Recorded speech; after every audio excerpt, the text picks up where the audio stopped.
We're at Studio 18 in the Pines on the Howard C. Foreman campus. And the art exhibit that's on display here today is called Ribbons of Time. It's work by 9 different artists doing different kinds of art, all very interesting, very accomplished. And I hope you're going to enjoy it. So come along with us and see some of this beautiful artwork.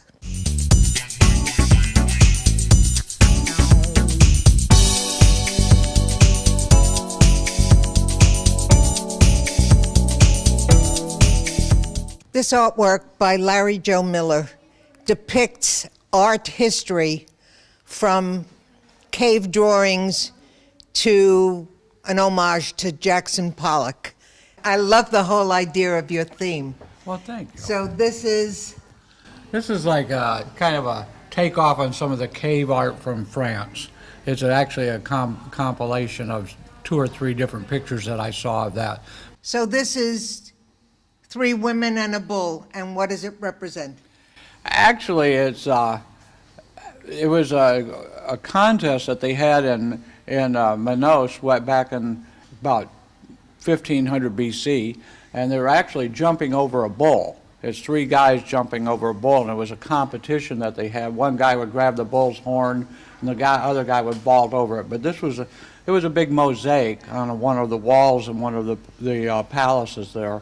And there's the religious art. And then we come into the Benzedine area, and that was, these icons were actually, they didn't want to have them because the religious people, the leaders, thought they were like idol worship. And so these were all really kind of hidden, but they became a very prominent part of the type of art of that era and stuff. And the next era? The next era is the beginning of the Renaissance. And this is a Botticelli picture. Originally it was with Venus rising.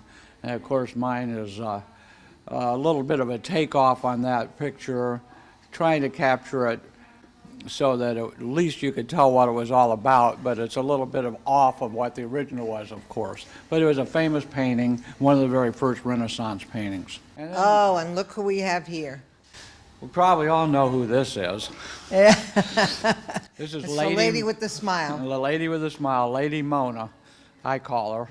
And again, it's in my style where I break down the things that would have been like a more intricate landscape. I break it down into like big blocks of color and stuff to kind of just give it a feel for the whole picture as opposed to... Well, that's what it's got. You didn't want to redo the Mona Lisa. No, I couldn't. There's too many people already tried that. Yeah. Then I said, well, that's enough of the real original painting. So I said, I'm going to do my paintings now from this point on in the style of the paintings. And this was... But they're yours rather than depictions of theirs. Right, exactly right. And this is Impressions and Kolb. The original painting was just called Impressions, and that was what gave the Impressionistic movement its actual name. Tell me about the Van Gogh.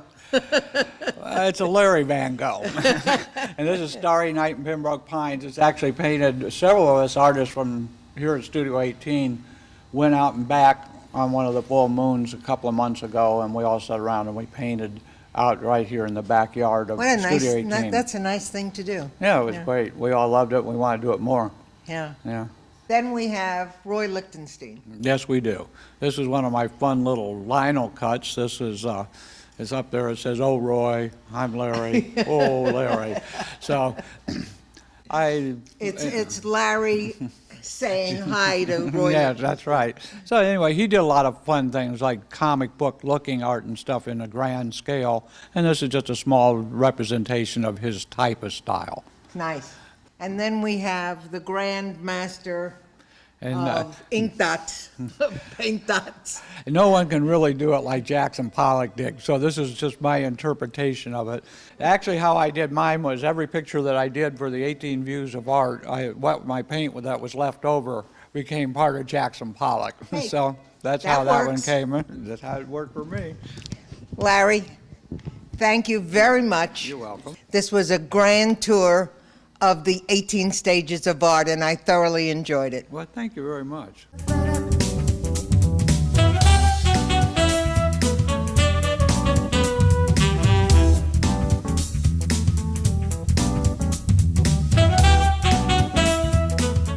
This very personal work behind me was done by Henriette Arnold, who lovingly is known as Kit. That's right.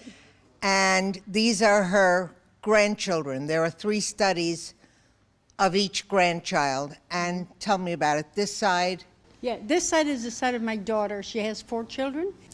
Each picture is a picture of the child when they were young, before their first birthday or at their first birthday. And then the other picture is them now. So you see them then and now. And the third one? And the third one in the center, the small picture, that's a Celtic picture that I've made for them, for each one of them, for their guardian, what I think their guardian should be. And the other side is my son's side, and he has 3 children. And it's the same thing. It's when they were small and now. And the eldest of the grandchildren is my grandson that's now a teenager, that's driving. And the one that started the whole thing is the picture of the baby in my son's hands. I love that picture, and I've always wanted to paint it. And when we had the idea for this, it came in a dream, and I had to do it. They allowed me to paint the wall. This is so fantastic. And what I did on the wall is, on one side it says, Mom loves Nadia, the other side is Mom loves Chad. So you know that's Chad's side, Nadia's side. In the center here is what I think happened before you're born. And it's a Celtic, it's about the muse of trade, the muse of talent. My mother is represented in the center, and I'm represented with a blue figure.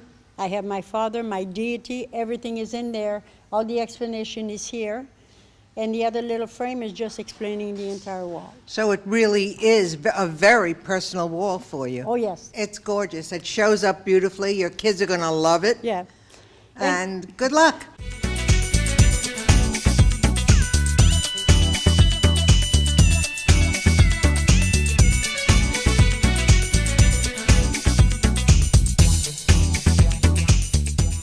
This is Beth Amato, and this is Tree of Life, is it? This installation is called The Human Spirit. It's based on my research with my own family and finding all the commonalities we share with other people. I found that we have a lot more in common than I initially realized, and I kind of wanted to share that with people. What I did was I took my family history and I collected documents and historical photos, and I decided to combine it with ribbon because ribbon represents the threads that are woven together to make our family. So what I did was I have a bunch of the documents, and those will be added to the trunk of the tree and the roots, and that's kind of the roots of who I am.